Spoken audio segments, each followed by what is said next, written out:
Hi, I'm Izwan. I'm from the Jaguar Force. Hi, I'm Lukman from Tanjung Pagar United's Jaguar Force, voice of Sterling Road. Welcome to the Unofficial S.League podcast.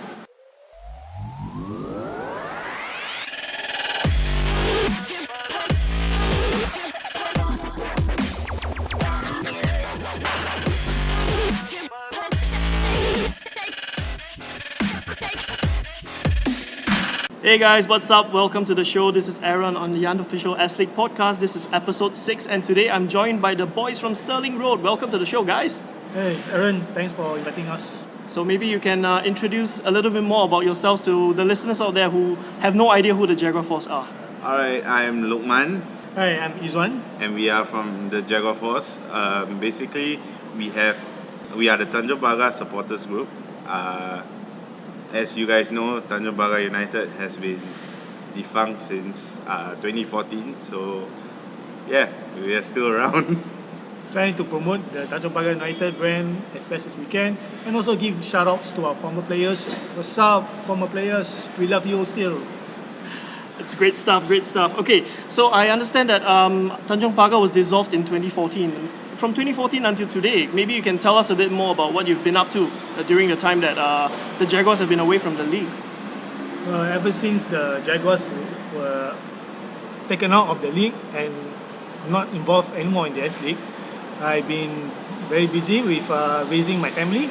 The past few years, since then I brought up 2 wonderful children, and also been busy in my career.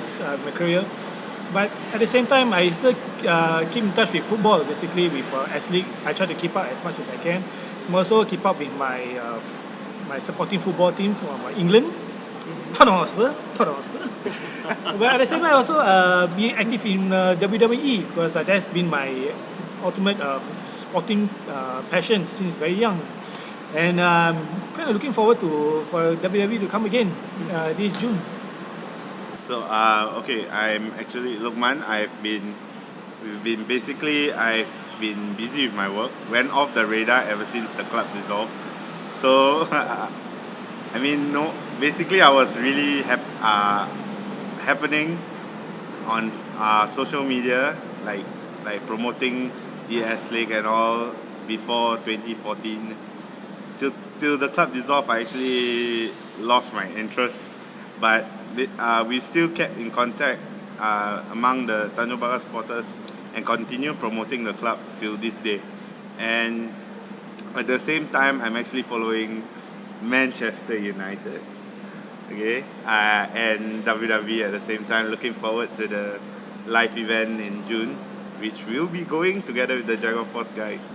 So I understand that there was a testimonial match that was held in recognition of Richard Woon's contributions to the club, and I understand that the fans were invited to play in the game. Maybe you can tell us more about your experience of this game, and what was your takeaway, or what was your experience of playing with former players of the club? Yeah, it's been my biggest dream to play alongside my favorite Tanjung Pagar players. Names like Hafiz Osman, Hafiz Noor, and also even we get to play alongside the legends, Samabir Basri, and be on the pitch alone with the players is really an awesome experience. But to play alongside them, get the pointers, cheering me when I was feeling down because I couldn't keep up with the other opposition players, that has been a wonderful field experience. Because even though during my younger days, I used to be quite active also in football. Now I don't, but being on the pitch gives me the opportunity to be close to the club, and the testimonial really give us that wonderful opportunity. We could have wished we could have more of those experiences, but the club comes back and organize such more of these activities. This testimonial definitely has been the big highlight of being a Tanjung Pagar supporter. Well, I ditto Izwan's comments there. Basically, me too. I had a great experience playing with the former players, the legends, and not to mention sitting in the bench and waiting for a call up by Mr. Patrick Valley, who was actually the manager of the testimonial squad. It's just that wonderful feeling to actually play And not to mention we actually won also. So Yeah, just to Yeah. add on, to get my name personally called by Patrick Valley, that is awesome moment. Yeah. Awesome. It was awesome, Yeah, wasn't it? it Yeah, was the fact really that awesome. yeah, because throughout since the 2013 when Mr. Patrick Valley helmed the club, we took great pains and effort to really get to know the players more in a personal level, and to see that it reciprocate very welcomingly by the players and the coaching staff, and also some of the key management Holders. stuff. So to them, it is not just a person to person. It's like the bond that we forge, knowing the players personally, saying their first names, and also them calling our names. Is that's the that's the fruits of our hard fought labor to know the players inside and out. That's the main objective of our supporters. Actually, we call it the supporters community now, because we want to build a community to actually get the supporters coming together and like bonding with the players, getting to know them, and keep up the support of Tanjong Pagar United. Because from what we learned from the past breakaway, which was the last time Tanjong Pagar was dissolved in 2004, we noticed from 2004 to 2011, there were no supporters, or in fact, there's no supporter group that actually kept the supporters together, and the supporters actually, in a way, kind of disappeared off the radar. So we want to keep it that's the objective of the We want to Jaguar avoid Force. the mistakes of the past. Yeah. So because Keep them together. Yeah, because we do not know when they'll be coming back, but it is important for us to keep the name there alive, because Tanjong Pagar United since 1974 in its previous rich history, 1974, then up to the start of the S-League, then up to this first dissolvement from the S-League. We want to keep the name, the Tanjong Pagar brand there for people, for soccer fans, football fans to remember, because they are not brought up overnight. They are there since 70s. Then to see it disappear or forgotten just because there's no individual or collective group good effort to really promote the club. So that's what we are doing. We do not know when they'll be coming back, but that doesn't stop us from really communicating with the community. So that's been the important thing about this.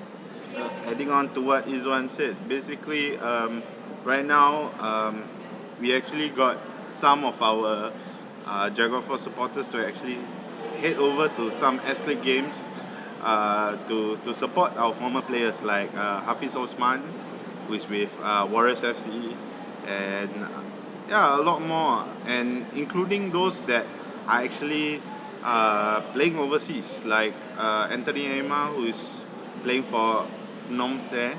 Phnom Penh Crown, Yes. Cambodia. Yes. And basically we actually mobilize our crew all around the different matches all around Singapore just to support our former players.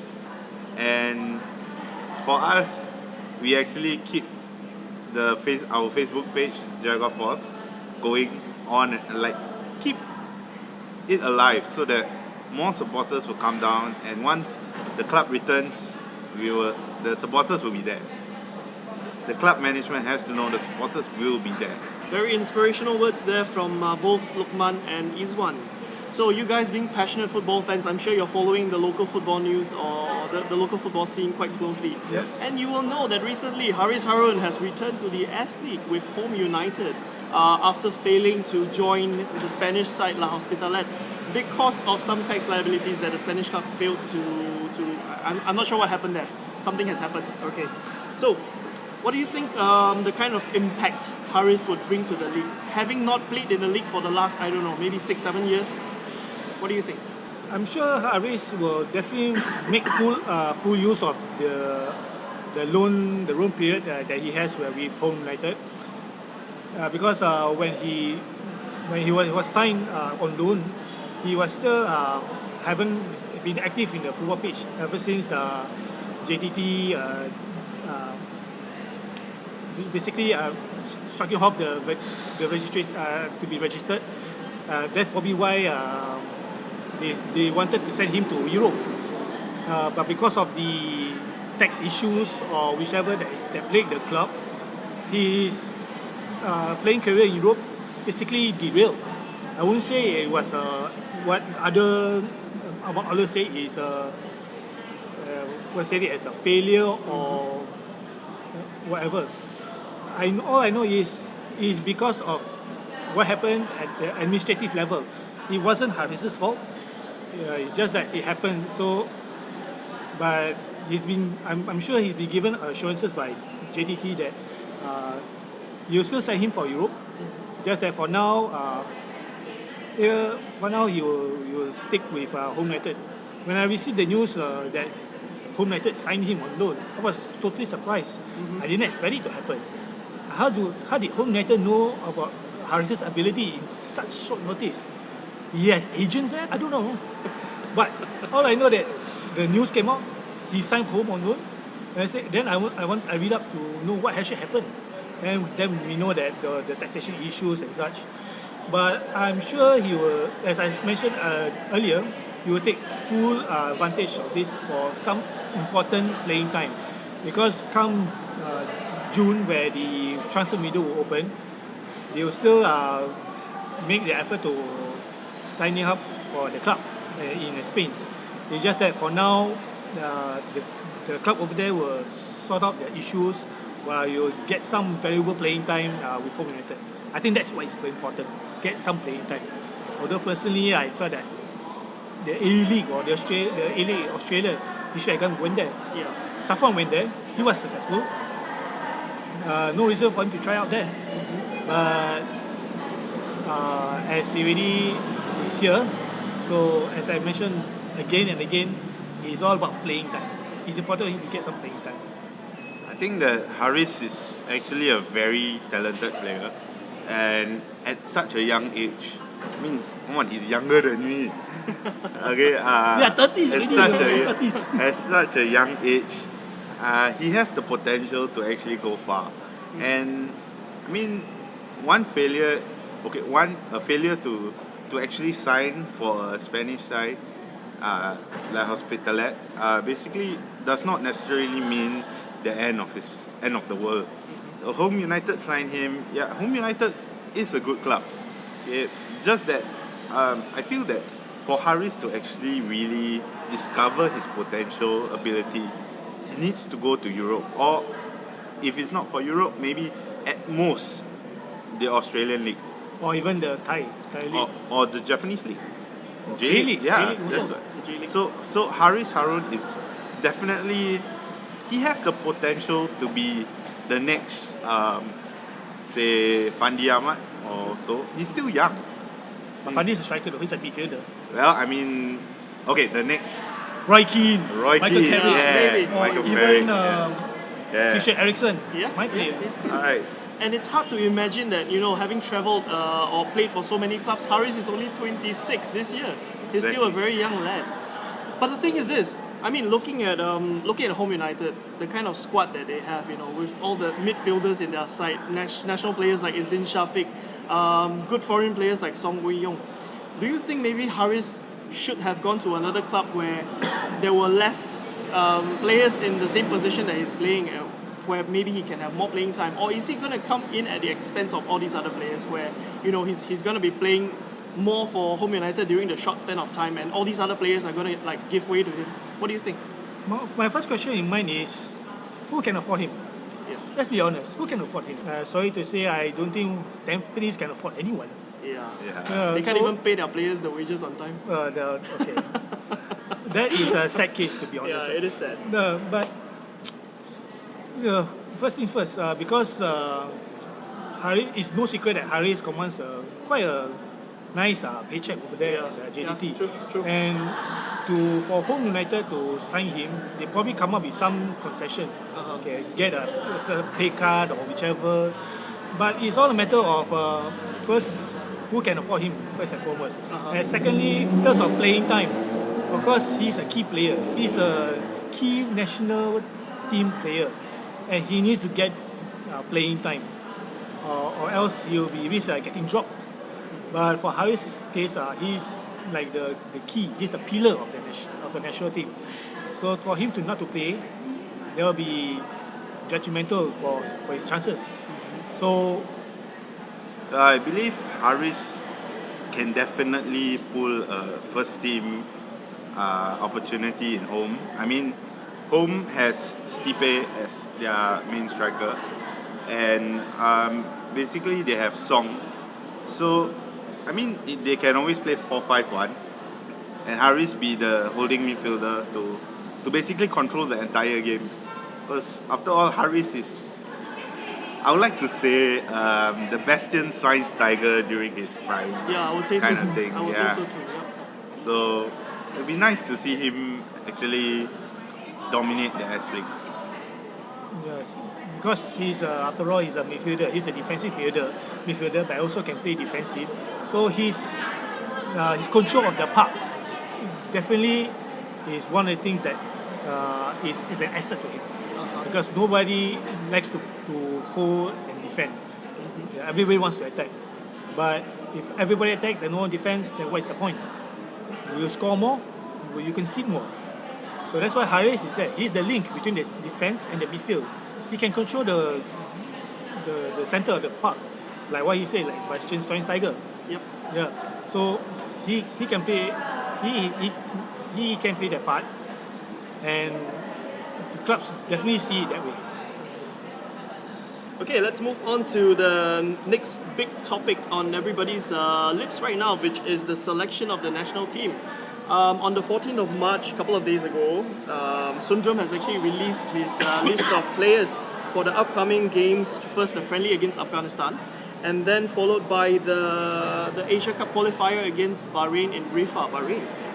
Well, looking at the squad that he has at his disposal, or the players that he has at his disposal, seems like the squad is more or less the same old, with the exception of a few new players like Ho Wai Loon, Shawar Anwar from Geylang, Safiru Sulaiman from Geylang as well. Well, the rest of the players, again, they look pretty much like a Lions 12 squad. What do you think about this? Well, basically, it's to no surprise, considering the selection every year is the same. But I mean, you gotta agree. I mean, even though Lions 12 may have been disbanded, but you gotta agree. Actually, some of these players actually deserve the call up. Players like JJ, players like Haris Harun for sure. Faris Ramli is definitely a talented player.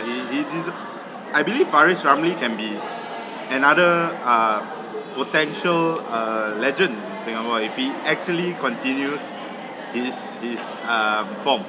And of course, players like say Safwan Barudin, and I'm actually surprised that Irfan Fandi is in. I mean, considering that, I mean, he is a good player, but I feel that he's actually kind of too young to be in the national squad. I mean, he still has yet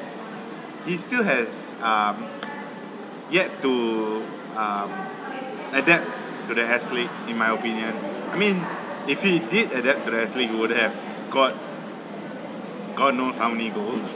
So, I mean, yeah, Irfan Fandi is definitely a talented player, but give him time. Yeah. Who knows? And also the fact that Irfan is still active in his national service, to my understanding. So he has to definitely get the approval of his NS unit. So that's probably the reason why he has probably not played as much as he can as he did. True. But well, you can see that the national squad, I mean, our Singapore national team is actually, we are currently actually getting short of certain players. I mean, they actually recalled Khairul Amri and diver.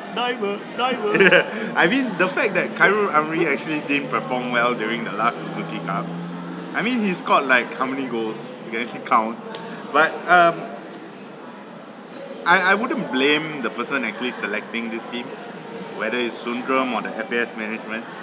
But we don't have many strikers left in the S.League national pool. So I guess not that we have any choice, but yeah, Khairul Amri, you're lucky to get this selection. But And looking at the squad that he has selected, well, it's kind of surprising that he only has 3 strikers in the team: Khairul Nizam, Khairul Amri, and Sharil Ishak, who isn't really a striker anyway. He's an attacking midfielder. But if you look at the youngsters in the S-League right now, players like Iqbal Hussein, players of that kind of caliber, what we need are young, fast strikers. And looking at this, I mean, do you think we should get more players in for more options in attack, or do you think this is sufficient? Khairul Amri, Khairul Nizam, and Sharil Ishak. Well, get more local clubs to be in the S-League. Then we have more players, more local players to be in it, more opportunity, more the larger pool of selection. That would be the best thing, because our selection is limited simply because how many local clubs are there in the S-League? 6, right? Yeah. Six or seven. Yeah. And these are the same set of players we are looking at. And one of them is Young Lions. Exactly. Yeah. Exactly. Okay, let's discount the Young Lions because, to be honest, I don't know why they stay in the league. A non-existent club. They feel like a non-existent club. They keep losing every year. Even when Tanjung Pagar was around, we didn't need to worry about getting the wooden spoon because Young Lions will always be at the bottom.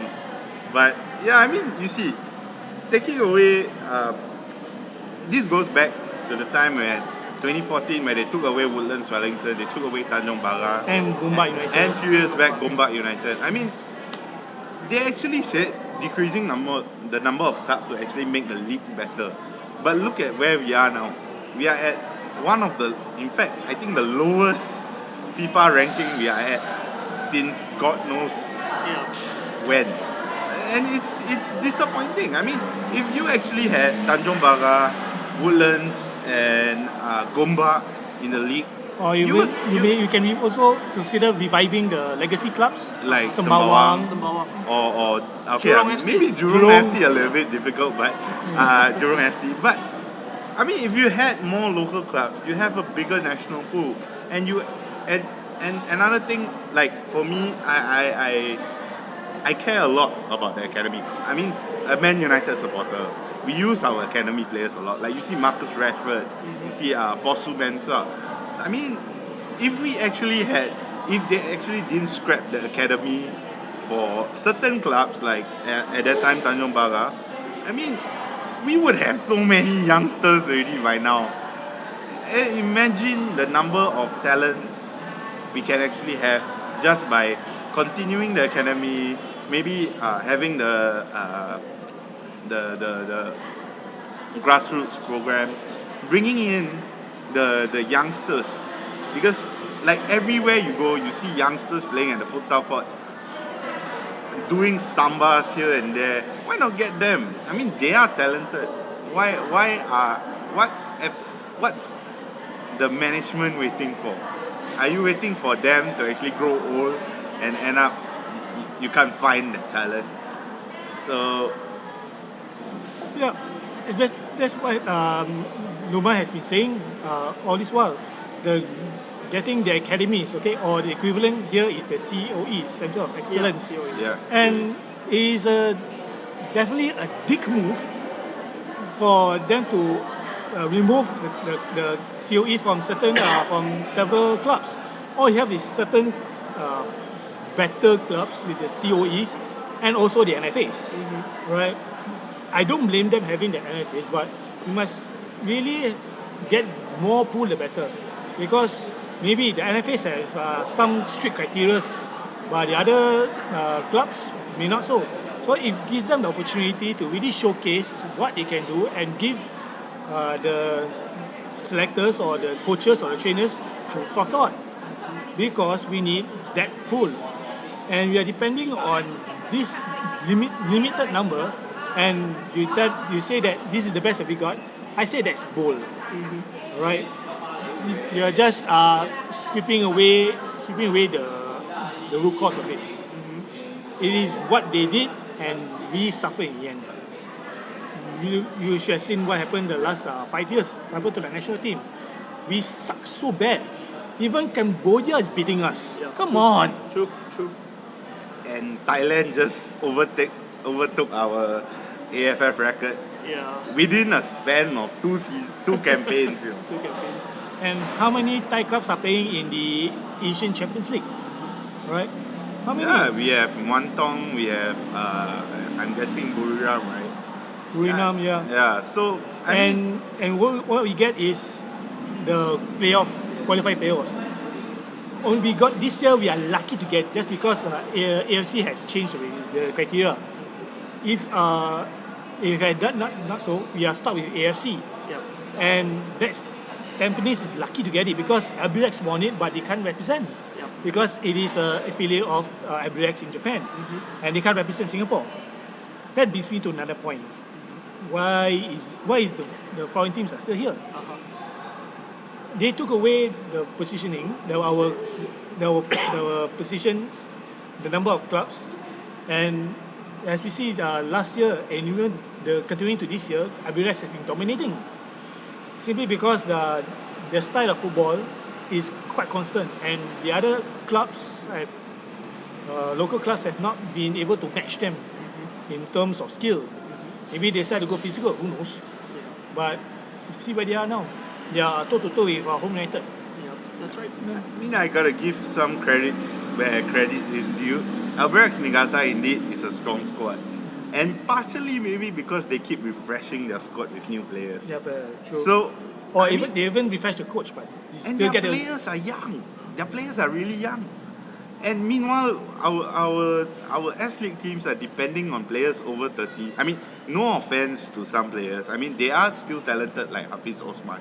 But you can't just depend on these players. They have to retire sooner or later.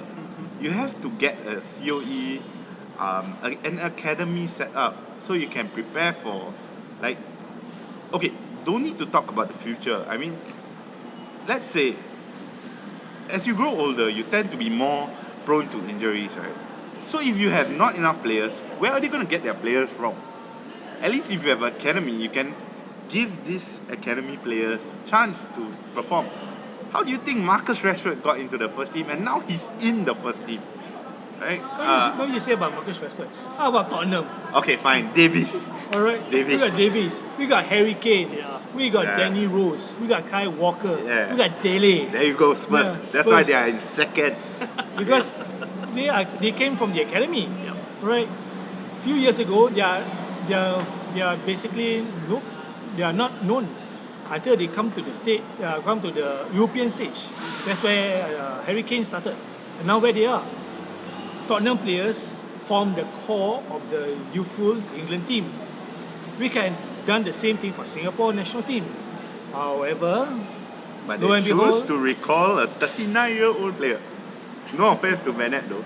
But no yes. offense, we love him. Yeah. But it's But- just that we need more fresher blood, and most importantly, they must have the hunger to play for the national team.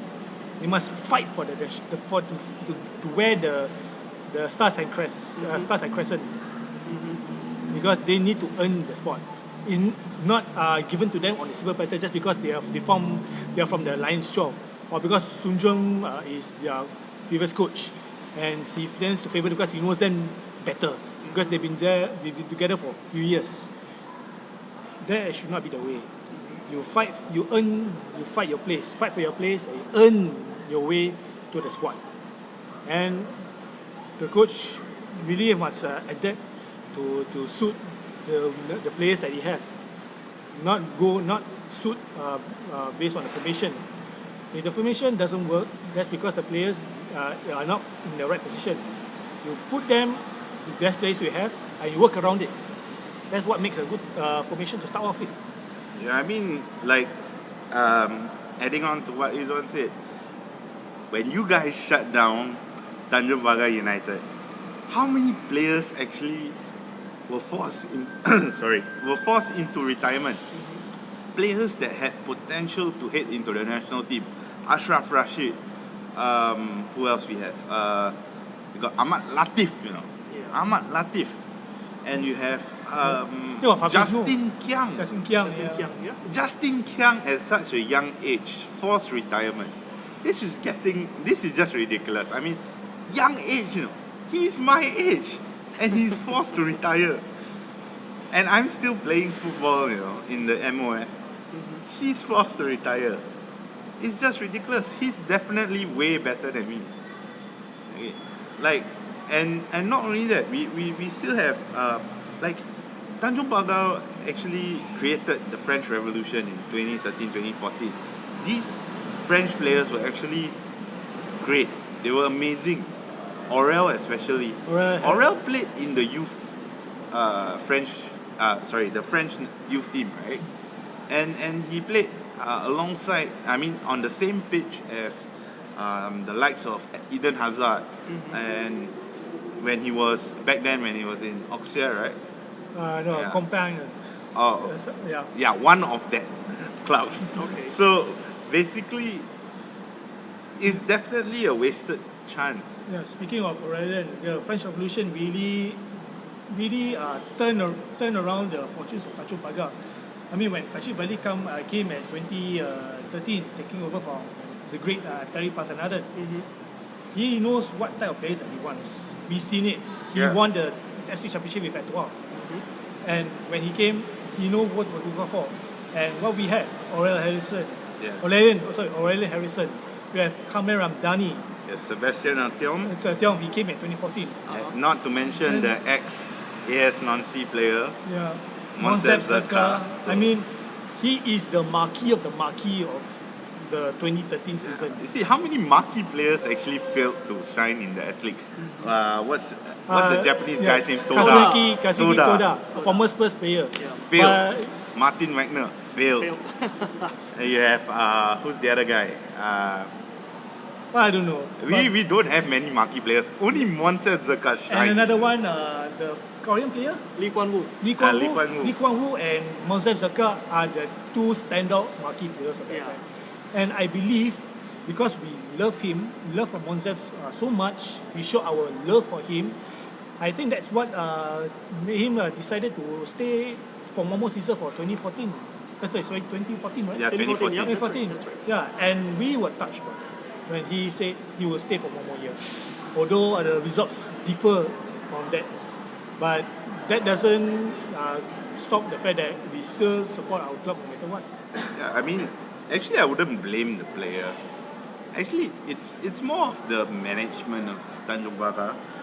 Considering the fact that we have great managers like Patrick. We have great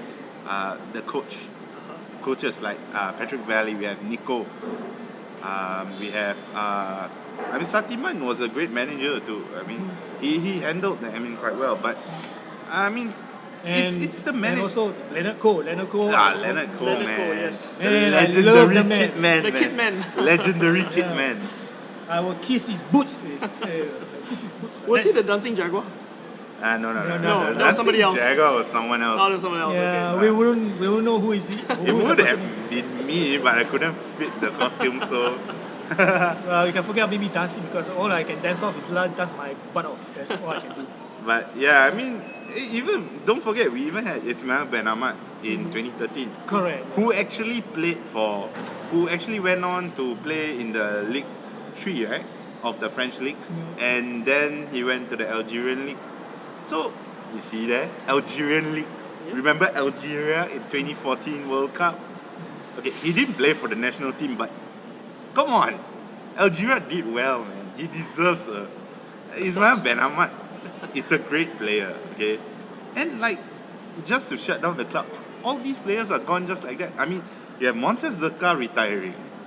You have Kamel probably retiring. Yeah, he last played for Home U before he went back. Yeah. And Aurel, till this day, we haven't actually seen him play any other football. Only Anthony Emma Anthony Emma and Sebastian yeah, managed to they have clubs after the shutdown. Yeah, Sebastian now is with Myanmar. In Myanmar. Oh yes, yes. Oh, okay. So, but I mean, you shut down the club and almost 60% of the players are gone, retired. What's going on? And the best thing about it is the club was shut down and we weren't informed. No supporters were informed, and the supporters went berserk because this is the second time it happened, and they came to us like out of desperation. You know what happened? We got spam messages on our Facebook page. You know, our message inbox was spam. What happened to the club? What happened? What happened? We can't answer them because we ourselves don't even know the issue. We only found out through newspapers or through The our leak. insider info. The leak audio tape. So, but basically, other than that, I mean, even the newspaper reported the leak audio tape and the kind of like we say ill treatment of players like Ahmad Latif. I mean, he is a legend. You can't just do something like this. And when I see Ahmad Latif's expression on the newspaper when he found out the hard way that the club is shutting down, I can feel what he felt. I mean, Tanjung Bakar gave him an opportunity, the chance to play football. Man, everybody knows he has that legendary status. Ask anyone in Singapore who's Ahmad Latif. Oh, you'll be like, oh, the legendary player who played for the Singapore national team. Come on. You just imagine Man United were to, okay, I don't want to say Man United. Chelsea were to shut down out of nowhere today. Where would players like Eden Hazard go? Where would players like Thibaut Courtois go? Okay, Courtois can go back to Spain, but players like who grew up with the club, like say Obi Mikel, yeah, or if I'm not sure if Terry is still around, but he is still around, right? Yeah, Terry. I mean, where would they go? They won't go anywhere else. I mean, they are old. They are not young. They will be like, probably they end up in MLS or China, shockingly, or Australia, which is practically as good as saying the end of their career. Like, imagine Zlatan were to leave the club now. Where would he go? Okay, yeah, I mean, Zlatan is a legend now. So, and they also no doubt. There were reports of offers for MLS or But he SCSL. rejected. Yeah, but who knows? If Because he's playing for a great club. Yeah, true. Manchester United. Yeah, true, yeah. But everybody wants him. Too bad you can't have him. Yeah, you got him for free. Zlatan goes where he wants to go. Yeah. And then you got him for free. Yeah. How much did they pay for Pogba? 80 million? I like to think of it. We paid 80 million for Zlatan, so yeah. Okay, never mind. On to the show. Enough Who scored more? Okay. Zlatan or Pogba? Who scored Zlatan? more? Yeah. Exactly. Okay, enough. Pogba. Enough EPL. So talking about sad stuff, Young Lions, they played 3 games, they conceded 13 goals, they scored 1 goal, but that was a heck of a goal, that was a bicycle kick. So maybe I'd like to get your opinion. Young Lions to remain in the S.League, yes or no? 100% no. They can do better things. Come on. Yeah. They can do better things than being the whipping boys. I mean, no disrespect to the supporters. I personally know them. They are very passionate. But come on, they need to really play actively against the big boys. Fight for their place with the big boys. But since the announcement is made that it's best for them to stay, what can we do? But you cannot deny the fact that the Young Lions spot is there because originally they are there to prepare for the SEA Games. Goodness knows how many years ago. But what is the composition of the most recent SEA Games squad? Are all of them from the Grenadier Young Lions? Are they? No, they're not. So better to stay there and being the whipping boys. I rather send them to the different clubs. Different clubs. Yep. Yeah, just like Lions Shop. Yeah, and have them fight for their place. Of course, it will be impossible to be straight away first 11, but that's part and parcel of football, man. You need to earn your way. Must earn the confidence of the coach that you can play the way that it's supposed to play. Fight for your place, then the rewards will be there. But not automatic selection given on the silver platter. That's not the way. I don't think it happens on other leagues, but it has to be happen here. I don't know, but it is what it is. But hopefully they will do something about really giving the players more opportunities to realize that you must earn your way to be in the first team of your club. Then you can think of playing for the SEA Games or the Asian Games or even the national team. Everybody wants to play for the national team, true that, but you must you must earn your way. That's my thinking. Earn your way. Basically, in my opinion, Young Lions, year by year, they are actually just like a punching bag for the rest of the S.League clubs. 3 points, free 3 points. Yeah, free 3 points. It's like when Tanjung Pagar was around, we felt like, okay, we're facing Young Lions. Yeah, let's do it. But okay, I mean, Young Lions did trash us 5-0. Once in a while, they are lucky, yeah. But yeah, I mean, Rosaini Zainal scored a half-court goal, and Shazwan Buhari screwed it up by punching it into his own net. So is that the kind of development you're trying to give to the S-League? I mean, come on, Young Lions, it's demoralizing for their players to keep losing, you know. It's really demoralizing. They haven't even won a single game. And throughout the years, people think that, oh, okay, they're going to do well. Ever since they got renamed Garena Young Lions, I think it's getting worse. No offense to Garena, but I mean, they haven't been improving. In fact, players who like the new players, the new batch of players, haven't been performing. And yeah, it goes back to my point of being punching bags for the S-League club. Yeah, I mean, Balestier Khalsa are also at 0 points, but they are a good club. I mean, they qualified for AFC Cup then last year, and they have very talented players. Yeah, but Young Lions, they're yet to get the groove going. Yeah. But they have the players, especially the 3 Myanmar players who were signed. We do not know about it, but man, they did the signings, and I'm sure they can adapt to the style of the play. Just that they haven't been scoring, getting the points. Yeah. They will get there. Young Lions, how about this? You got 9 clubs in the S-League, right? Okay, if the management still insists in keeping Albirex, fine, because I feel like they are a local team already. Yeah. But Brunei, please send them back to Brunei, because it's very hard for the teams to actually travel all the way to Hassanal Boka just to play games and then fly back a few days later having another match.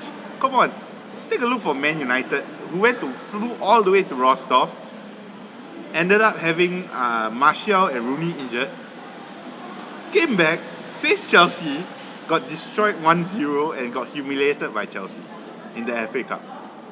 Good example. And that's even further. Okay, so it's really, we should really, okay, shut down Young Lions, give DPMM back to Brunei, return Tanjung Pagar, Woodlands and Gombak to their necessary stadiums. Gombak take Jurong West back, Tanjung Pagar take Queenstown, and Woodlands take Woodlands Stadium back. I mean, in fact, all 3 stadiums, well, almost all 3 stadiums are empty now, except Jurong West, which is gonna be empty in July. And Tampines Rovers have such a nice stadium, but they have a very disappointing, I gotta say, management.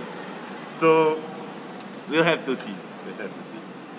Return the Jaguars and Woodlands in 2018, please. We are desperate. So some big news coming out from Indonesia yesterday. Michael Essien signing for Persib Bandung. Wow, what a big signing.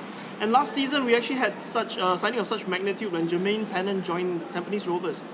Do you think this is the kind of signing we need in the league? Or what other ideas do you think can be pumped in to revive the dying league as it stands right now? Okay, Essien signing for Persib Bandung. I was actually shocked by the news. I was really shocked. Persib Bandung, it's an Indonesian club.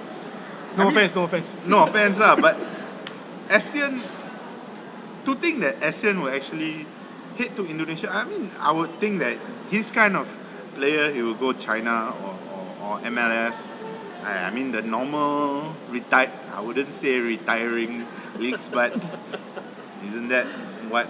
But to play in such a club, okay, Persib Bandung is one of the biggest clubs in Indonesia. Yeah. You gotta agree. Yep. And Essien to play in the league is amazing. And meanwhile, we played Pennant for 1 year and we lost him the next year. You can't keep Pennant. I mean, Pennant is talented. Pennant is talented. I just like the trio, or what people said as the MSN of the S.League, Jordan Webb, Pennant and Mehmet. Uh-huh. But then suddenly out of nowhere, Tampines Rovers goes, oh, I can't pay his wages. And we limit the salary to total 2,500. Uh-huh. and sends Pennant back to wherever he was from. So it's humiliating for Jermaine Pennant to have his career just like Fizzle out. fizzle out just like that. Where can he go now? It looks bad for Singapore football as a whole because it goes to show that, hey, we can't afford to pay your wages. I'm sorry, but it's good while you're lasted here. All the best. That's been the thinking. Now, as you see what happened now, Tampines Rovers keep getting monetary administrative issues, which by right should not be happening. But I think the Pennant signing actually did the uncovering of their issues. But Before the big boss, the boss himself, it's like that. Sorry, boss. It's like that. Sorry. well, but I think Pennant, we need foreign signings. Yes, every country has foreign signings. Every country's league has foreign signings. But of course, you also need to concentrate on the academy. You need to promote the youth system in Singapore. That's what we need. What do you think? The core has always been with the youth Center of Excellences. The source of the players must be from there. The current crop of players and the foreign players, they can make up the numbers, but the core future has to be with the academies. Now they are doing well with the SG Active and other grassroots. They all must come together. The recent news about SG Active taking away the businesses just because of that one. Come on, this should not be happening. It must work together. I mean, the SG Active, the main man is Mr. Alexander Durick, man. They should make use of him because he's a legend. He's a legend in Singapore football. All the other academies must all work together because the most important is the kids have fun, but also build up the fundamental football skills, so that if they decided to pursue the football careers further, they have the good solid background and also the good mutual support among the academies in Singapore. That should be the way. Adding to that point, I mean, you don't need to worry about youth. You can always go down to Sunday League games and find your players there. There are a lot of talented players there. I play in the Sunday League, I know. In my team plays in one of the divisions. There's a team that is unbeaten in the league. They have been a 15-match winning streak. And you can't even find players from that. Come on, this is ridiculous. They have players who are better than some S.League players. Why not just come? And that is one team. There are many teams in the Ministry of Football, and there are many Sunday leagues. Go there, find them, scout them. Take a look at NFL also, the National Football League. NFL too. Some of them could even have the potential to play in the S League. had the relegation system applies. Yep. But then again, we know what's the main issues that NFL teams encounter when they want to make that step up. In terms of the financing, the Yeah. administrative support and such, because most of the NFL players are part-timers, some of them are Yeah. part-timers. Then to play in the S-League, you must be competent. So that is one of the main challenges. But that doesn't mean you cannot dream. I mean, one of the NFL clubs, Kembangan, they make the step up by getting sponsorship. Yep. Yeah, That should be the definitely. way. Make the progression, make it known so that, hey, instead of not only looking at the S-League, look at the NFL and all the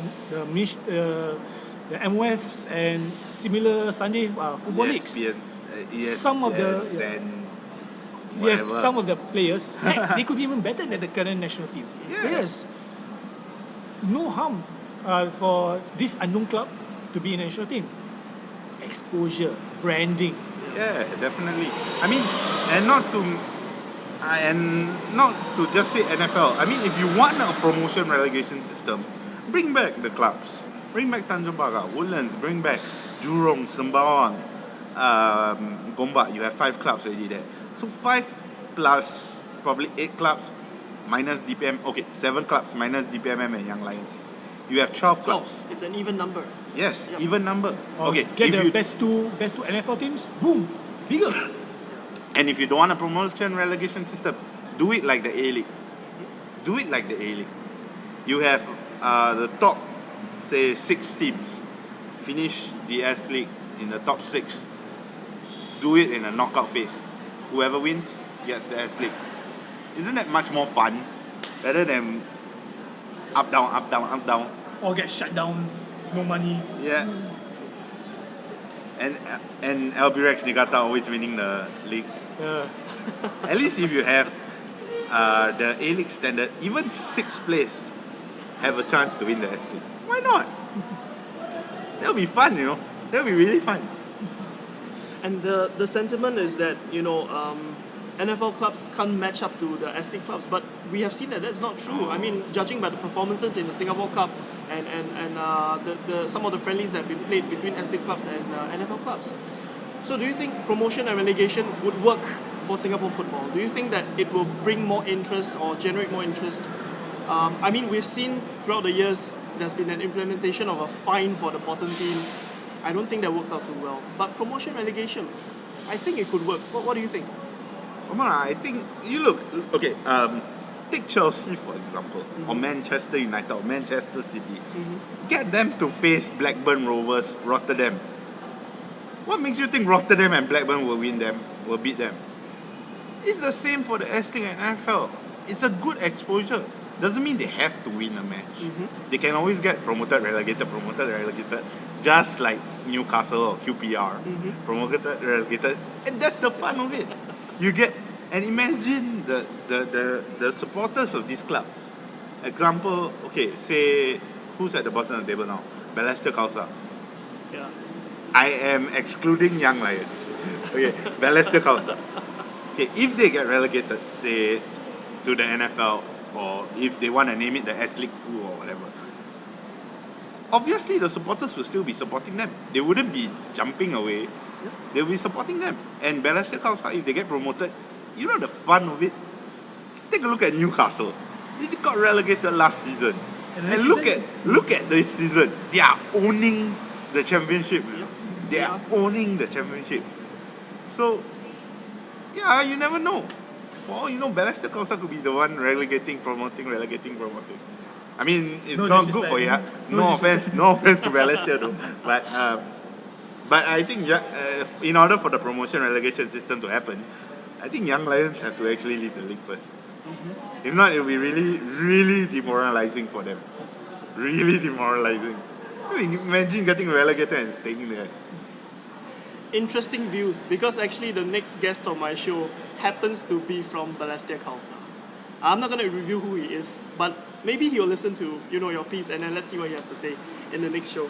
No offense, No worries. This show is open and uncensored from day one. Okay, let's move on to the next segment called Part-Time Pundits. Lukman and Izwan, you can give me your predictions for what's going to be happening in match week 4.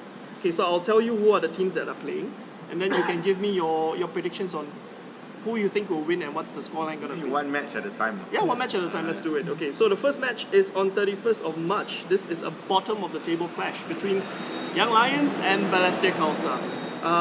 Maybe Izwan, you go first. Who do you think will win, or do you think it's going to be a draw, and what's going to be the scoreline? All I know is it's not going to be a draw. Because as we know that Balestier has a very good squad. It's just like they have an indifferent start of the season. But once they get the groove of the season, especially with the 3 Myanmar players, I'm sure they can really light up the league. And what a good way to start getting some points against 3 points, Young Lions. I would say 3 points. Of course, Young Lions, they did fairly well in defensively, letting only 2 goals. That at least to them is better than being whacked 5-0 and 6-1 by Albirex and Home United respectively. Yep. But I don't think Young Lions will have half a chance against Balestier, especially if Balestier, the players go ape shit on them. The Zaiful, man. Zaiful. So for me, I will take I give them chance at 1 goal for Young Lions, but I'll give Balestier 3-1. 3-1. Interesting. Do you share his thoughts, Lukman? Well, honestly, not really, but I still think Balestier will win it. However, I mean, considering that you can see that Balestier's defense is actually quite strong, considering they have very experienced defenders, and they have the Myanmar trio, right? Yep, Trio. right. So I feel that they will win it, but probably just 1-0. Slim victory. Slim 1-0. victory. Yeah. Okay, so from the bottom, let's move to the top.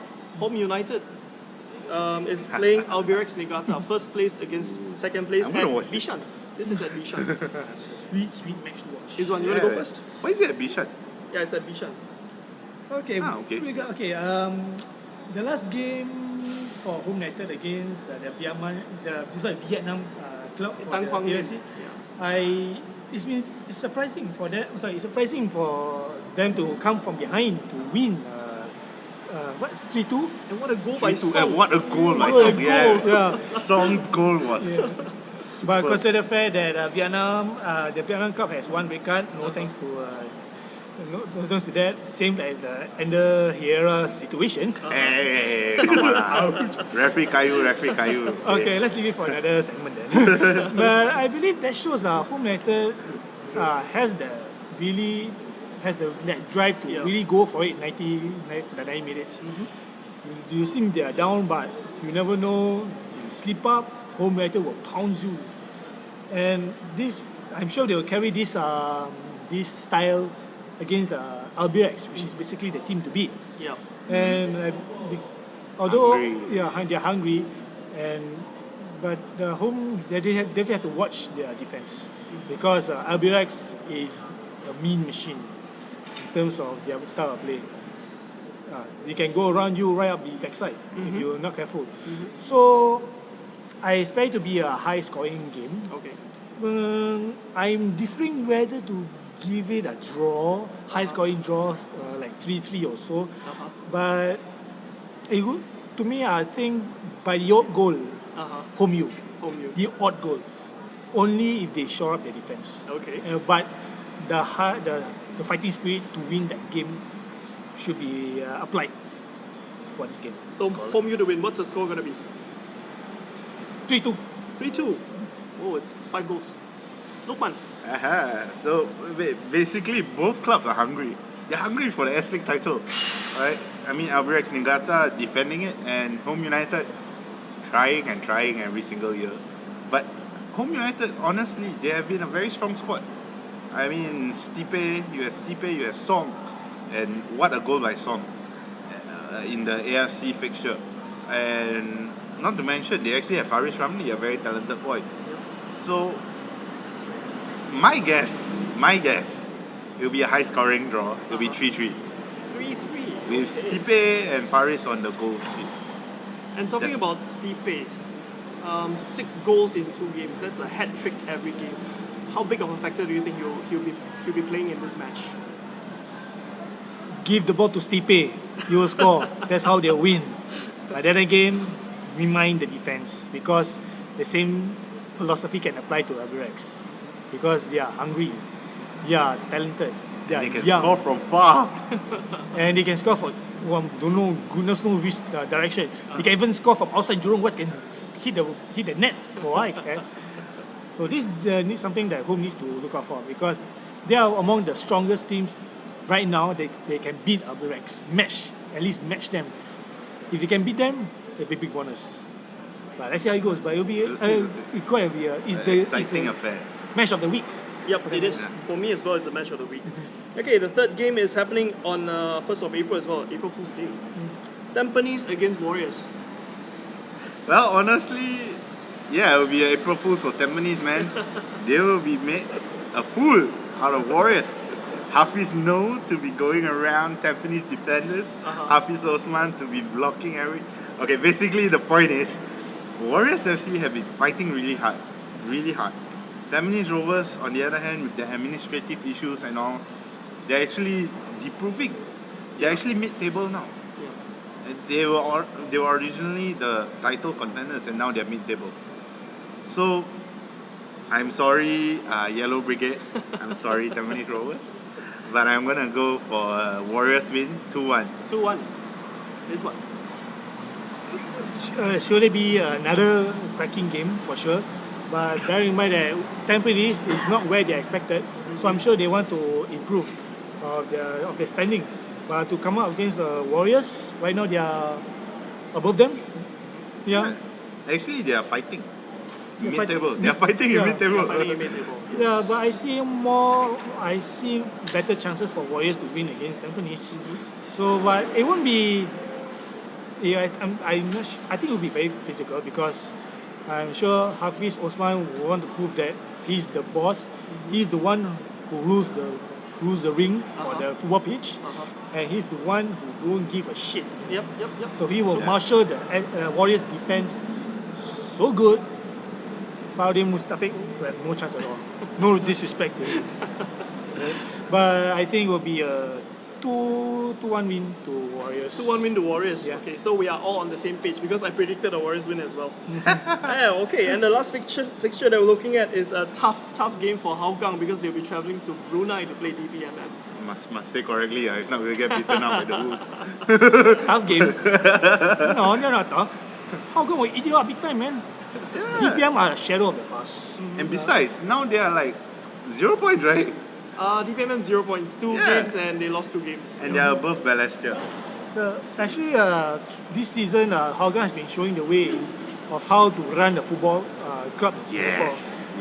Then with the recent developments over their elections, which I think if we carry on, we will go all the way to 3 hours.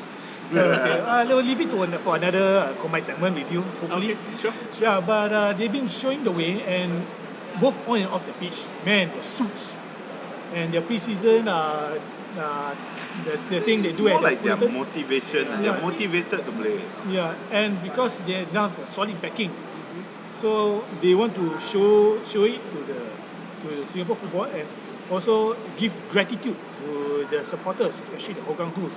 Yeah, give credit where credit is due. They have been showing the way how supporting a football club in Singapore should be. Be proactive, not sit down eat peanuts or Nasi nasi lemak. lemak. Not looking at your your betting Betting tickets, slip. betting slips. Yeah, so then again on the pitch they've shown they can dominate, and DPMM are not DPMM of the past. So I think it's going to be 3-0. 3-0. 3-0 to Hougang. Wow, that's a bold prediction. Well, I got the brass rings. That's not Bokia, but I alright. got the brass rings, man. That's a Lukman, how about really... you? Well, I mean, Hougan's really flying high in the table now. And Brunei's DPMM, sadly, ever since the departure of, what's his name, Roy O'Donovan and who's the other guy? Basically, I don't see Brunei DPMM taking this one. I mean, Hougang, they've been fighting hard over and over and over again. And honestly, I think the Hougang Bulls will actually travel all the way to Brunei just for this game. I mean, considering their amazing support. Okay? Even us, Jaguar Force, rivals, but yet we still respect them. They are one of the best, if not the best, supporter groups in the S-League. And kudos to them. And in my opinion, they'll be loud in Hasnaun Bokia if they do travel. So, well, even they have two guys there. The two guys were outshone the 20,000 DPM fans. hey, we got Colin traveling to Hasnaun Bokia, and he's also shouting. So, but basically, I think I will go for Hougang with a win, but not as bold as this one. But I'll go for a 1-0 win. 1-0. Okay. Yeah. So there you have it, predictions from our two part-time pundits joining us from the Jaguar Force. Okay, we're moving into the last segment of our show, and this is the part where I ask you 5 questions related to your club. And yeah, you know, at the end of the season, we'll see which supporters club has the most points. Hey, not fair.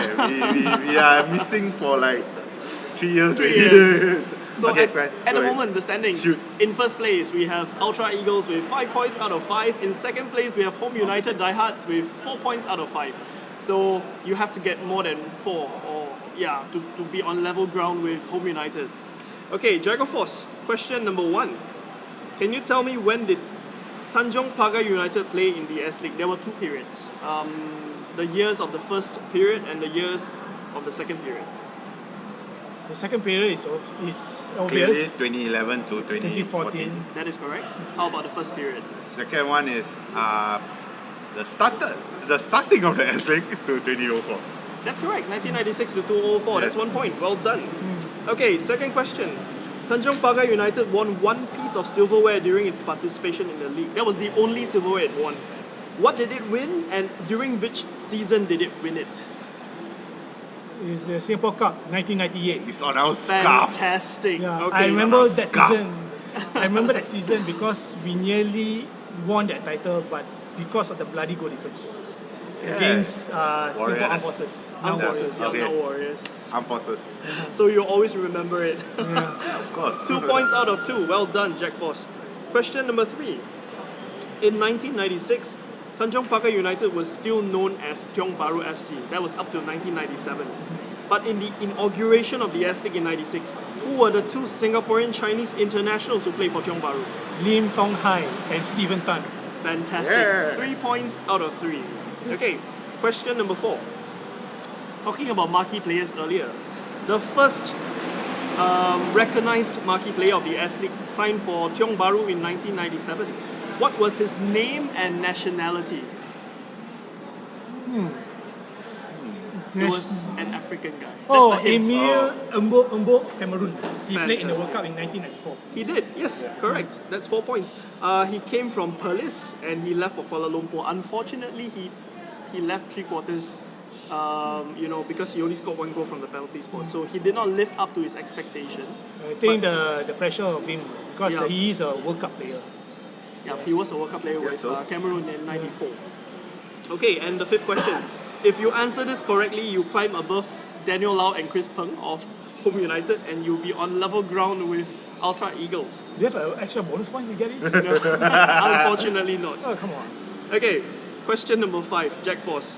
This Singapore international started his career with Tanjong Pagar United in 1999, and he would go on to become one of our most prolific goal scorers. Alexander Durrich. Okay, you got it correct. Okay, I'm just gonna ask you this question. Let's see if you can answer this. How many goals did he score, and how many appearances did he make in 99? This is tough. It's not exactly easy considering the fact that the history of Tanjong Pagar is nowhere to be found on the internet. So, how many appearances? But he actually appeared for only 1 season Yeah. before returning back to Australia. Yeah, that's correct. And the Yes. fact that when he came to Tanjong Pagar United, he wasn't even a striker. Exactly. He was coached to Hari Paijan. That's according to his biography. Go and get it in the bookstore. It's damn good. Read it. Alex, I love you, man. Yeah. Then since he became the his second spell in the S.League, he became a striker ever since. Yeah. So for 1999, if memory serves me right, I think he scored 11 goals-ish in 11 his goals-ish. 16 appearances for Tanjung Pagar United in Yeah, 1999. that's absolutely correct. Yes! Okay, so we're first. So yeah, because you answered the bonus question correctly without any hints. So you move up on inverted commas goal difference. So you are top. Yay! Jack Force. Okay, so that's all the time we have on this edition of the podcast. I would like to thank the boys from Sterling Road for appearing on the show. Thanks. It's nice to meet you guys after so long, and I Yes. really hope Tanjong Pagar comes back to the S.League. Well, the necessary people know what to do. We've made our pleas. We're Just- still waiting. Still waiting. And we have, you know our Jaguar Force Facebook page. I'm sure Aaron, the good man himself, will give the link. Just I search will. Jaguar Just, Force, you'll yeah. find it. Just give us the blueprint and a date. Then we will do our best to promote the return. Just be firm in the dates and our return, and we'll commit to you. As I posted recently, no matter what it takes, as long as the Jaguars are coming back, we will be there at the TIVO, the TIFO area of the Queenstown Curva, Stadium. man. The Curva, sorry. The The Curva. only supporter group to take the curva of their Now we'll raise the flag. The red and white stripes of Tanjong Pagar United. Oh, will be trust me, we'll be back with a bang. We've been making a lot of preparations. Let me tell you this, okay? Jaguar Force will not be the Jaguar Force of old. It wouldn't be just some of us sitting down, some of us standing up and singing. Not the one-man army it used to be in 2011. Well, basically, the new Jaguar Force. Trust me. All I can say is I don't want to give out anything. You guys will see once Tanjong Pagar returns. All I can say is we will make an appearance. A huge one. So big, that's the hint, that other supporter groups will be stunned. And it will be the first in Singapore. No other club in Singapore's history has ever done this. And we'll be doing it. Hint, hint. But we need your support. J-League.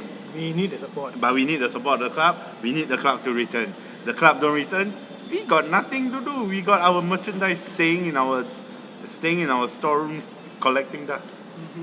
And we need the supporters to really stand out and raise the voice. Because we cannot be the supporters of old and sit down and just hoping to get the best results so that you win on the betting slips. It shouldn't be the way. You're in the football stadium, be a proactive supporter. Yeah. If not, go watch TV. Once the club returns, we need supporters, long-time supporters like Sufi, like Uncle Aziz to come back, support the club together, sit by the curva with Jaguar Force, sing together. I mean, if you don't want to sing, at least stand together, be behind the club. The voices. We Don't need the care voices. about our chairman. We're just waiting for the club to return. Okay? Right now, show our support. Show the Tanjong Pagar management that we are there to support. Even if the club don't believe that our supporters are there, well, we can show. Once the club returns, they'll be surprised, man. They'll be surprised. Because Jaguar Force is going to come back with a bang. Okay, we're going to own the Sterling Road curva. Okay? Fantastic. And I'm going to say this, I'm going to put this on record. The day Tanjong Pagar comes back, I'm going to go and stand there with you guys, sing with you guys. I'm going to Awesome. post a live video on the Unofficial S.League podcast page just for the Jack Force. Alright guys, thank you so much for coming on the Thank show. you, thank you. Thank We you. hope to see you back in the S.League someday. Definitely. Soon. Alright, thank you.